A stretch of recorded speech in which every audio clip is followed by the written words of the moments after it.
வணக்கம். Com billing சாஃப்ட்வேரில் இருக்கிற டைனமிக் கியூஆர் கோட் ஆப்ஷனை பற்றி இந்த வீடியோவில் பார்ப்போம்.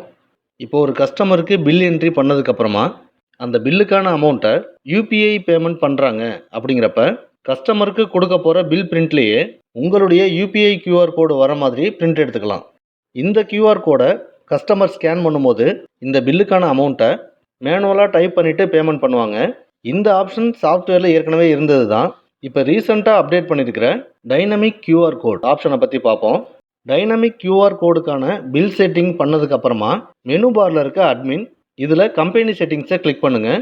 இந்த செக்மெண்ட்டில் இங்கே இருக்கிற யூபிஐ பேமெண்ட் ஐடி இந்த ஆப்ஷனில் உங்களுடைய யூபிஐ ஐடி அதை கொடுத்துட்டு சேவ் பண்ணிடுங்க. சப்போஸ் இந்த ஐடியை சேஞ்ச் பண்ணணும் அப்படின்னாலும் பண்ணிக்கலாம். அடுத்ததாக பில்லிங் செக்மெண்ட் போவோம். ஆல்ரெடி சேவ் பண்ண பில்லையே மறுபடியும் பிரிண்ட் கொடுக்குறேன். இப்போ இந்த பில் பிரிண்ட்டில் டைனமிக் கியூஆர் கோடு ஜென்ரேட் ஆகிருக்கும். கஸ்டமர் இந்த கியூஆர் கோடை ஸ்கேன் பண்ணும்போது இந்த பில்லோட அமௌண்ட்டான 710 ரூபாங்கிறது கஸ்டமருடைய பேமெண்ட் ஸ்க்ரீனில் ஆட்டோமேட்டிக்காக லோட் ஆயிரும். இதனால் தவறுதலாக அமௌண்ட்டை மாற்றி அனுப்புறதெல்லாம் அவாய்ட் பண்ணிடலாம். அந்த பில்லுக்கான கரெக்டான அமௌண்ட்டும் நமக்கு வந்துடும்.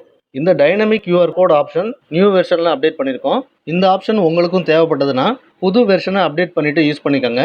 டவுட்ஸ் ஏதாவது இருந்ததுன்னா கால் பண்ணுங்கள். நன்றி, வணக்கம்.